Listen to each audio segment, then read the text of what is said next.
y'all, welcome back to my channel. I'm Joya and this is J-Bay, my little piece of the internet where I get to share the real, the raw, and the reality surrounding fibroids, family, fitness, and anything else I think you should know.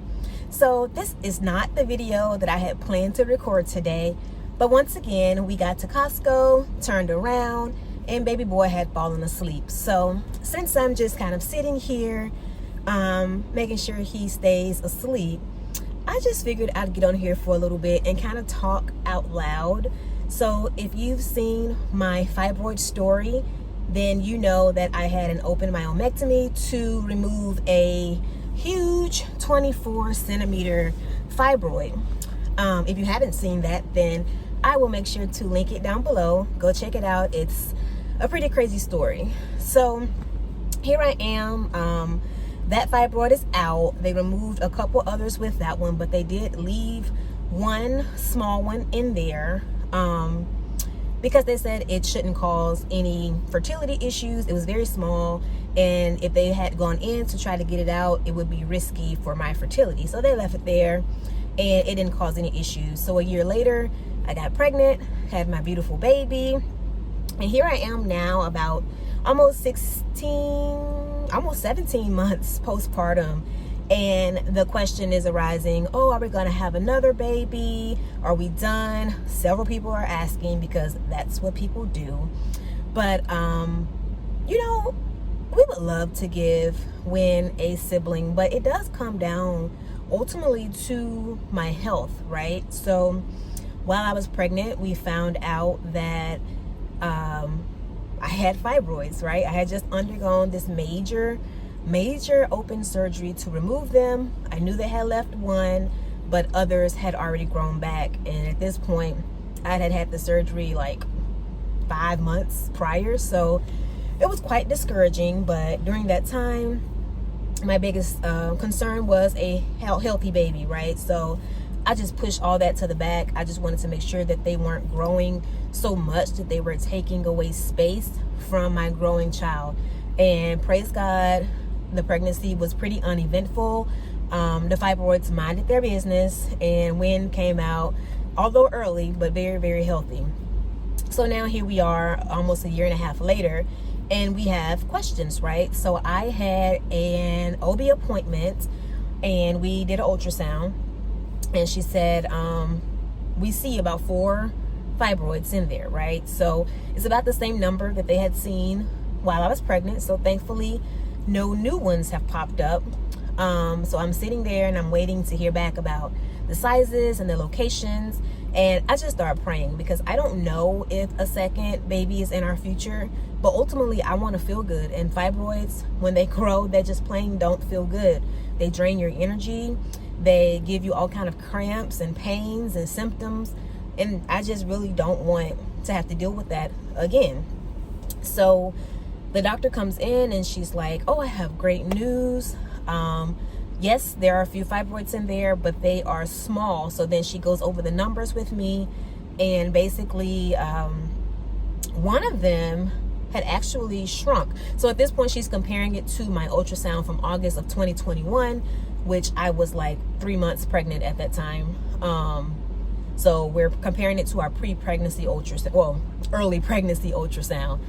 And one of them had actually shrunk, which was great, right? I guess with the hormone shifts, she said that happens a lot, that pregnancy, they might grow, and then after you have the baby, postpartum, sometimes they shrink back down. So that happened to one of them.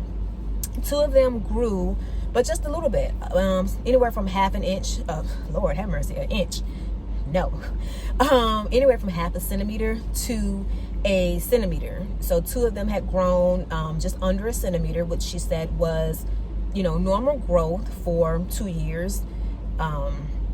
Considering that my big boy grew about 12 centimeters in a year and a half, hearing that these grew half a centimeter, 1 centimeter in 2 years was a blessing. And then my largest one was, I believe, the one that they left in post myomectomy, and it was 4 centimeters. So for me, for my body, these were excellent numbers. She unfortunately retired the week after this appointment, so I need to find a new OB. If you are in the Knoxville area and you have someone that you really trust, that really empathize or even sympathize with fibroid carriers, drop the names in the comments, because your girl is on a search for a new OB. But anyway, so my numbers look great, right? So then it comes down to, how do I feel? Like, I literally just had an open myomectomy and a C-section.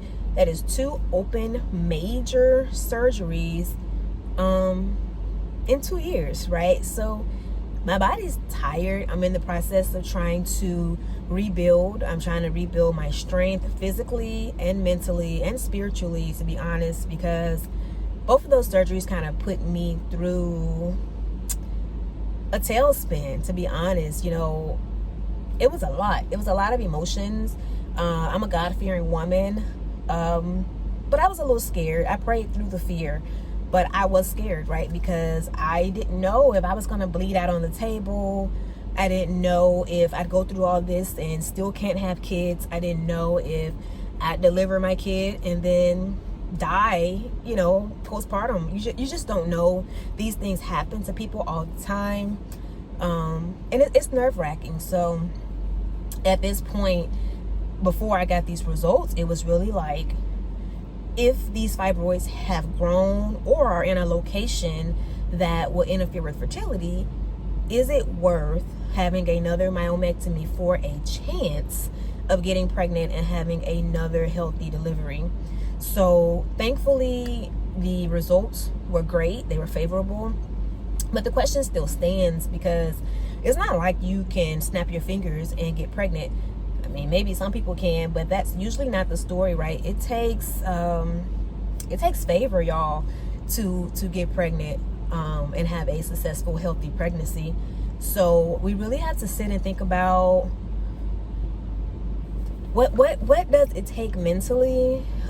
We know it takes a lot financially, because these kids ain't cheap and they don't work. So finances, you know, we got to sit back and think about, you know, one will be going to daycare soon, which costs a freaking mortgage. And then just all the newborn, the doctor fees, the hospital fees, all these things, right? There's just a lot of things financially, which we know.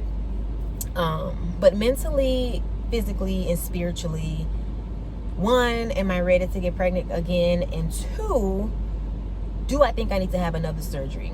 Yes, they're small today, but say it takes me 6 months, 12 months, 18 months to get pregnant, and we find out, yeah, they're small, but their location is interfering with your fertility, right? So I guess my mindset right now is it worth having another surgery? Now, there are other options, especially while they are this small. Embolization is an option that I've heard have worked successfully for many, many women. You know, they cut off the blood source for the fibroids so that they can't grow anymore. There's laparoscopic procedures, you know, procedures where they kind of go in with a camera and kind of scope things out. They are non-open. People call them non-invasive. I still think they're pretty invasive. If they has to do with my uterus, that's invasive. But non-open surgery options, right? But you have to find doctors that are comfortable doing them, doctors that have been successful with them, because I'm a believer in God, I'm a believer in science, but I don't want to be nobody's guinea pig on the table, okay? So it comes down to a lot of things. You know, babies are such a blessing from God. I would love to have another baby, boy or girl. Would love to see my baby boy as a big brother, because he's just so caring and has so much love and so happy. And I know he would share that with his sibling. But ultimately, am I willing to risk another open procedure for a chance? It's not even, you know, it's not guaranteed, right? You can go through all of this and still not get pregnant, but for a chance to have another baby. So that's kind of where my mind has been. I know this video may or may not have been helpful to people, but I'm kind of just thinking out loud, because A lot of people ask, when are you having another kid? Are you ready for another kid? Oh, he's walking because he's walking out of the way for a sibling, you know. And I've done a video about questions that I think people should stop asking people, which I will also link below.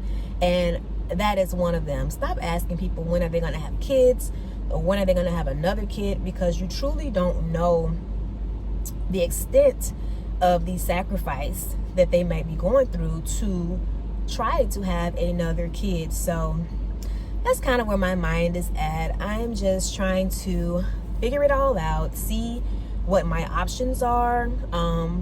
Thankfully, my fibroids have not grown a whole lot since I had my baby, but I don't know what the future holds. I know I'm going to keep praying. I know I'm going to keep getting ultrasounds because I want to stay on top of it. I don't want what happened to me last time to happen again, to where I wait 18 months and boom, this thing has doubled its size. So I just kind of want to stay on top of it this time. I want to make sure that when I'm feeling symptoms, I'm, you know, hey doc, what's up? Let's take a look, because I don't want to look around and my only option is a myomectomy. Now, I'm not saying that I wouldn't have another myomectomy, but I want that to be my choice. I don't want it to be forced, because that's the only option.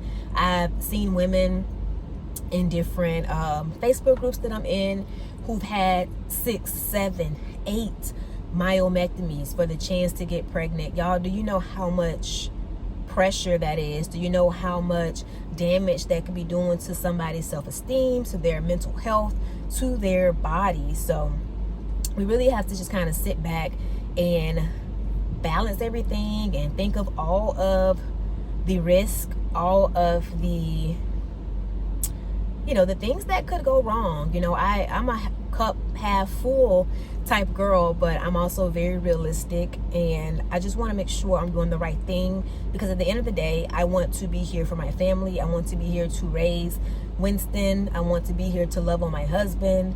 And while we would love to bring a 4th member of our family, I have to make sure I'm looking out for myself and for the other 2 that are already here. So if you're in a boat where you're having to figure out if you're going to have an open procedure to get rid of your fibroids, and you're trying to think through it too, comment.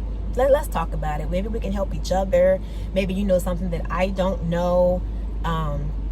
Let's help each other. We have to be a village for each other. We have to make sure that we're sharing information, because for whatever reasons, doctors aren't talking about this the way that they should. And so it's up to us. It's up to us to share. It's up to us to research. It's up to us to learn. And ultimately, it's up to us to save our lives, okay? So I hope that this video has helped somebody. I hope that you like, comment, and subscribe, and go tell your sister-in-law's baby cousin Tracy to come over here and do the same. I'll talk to you guys later. Bye.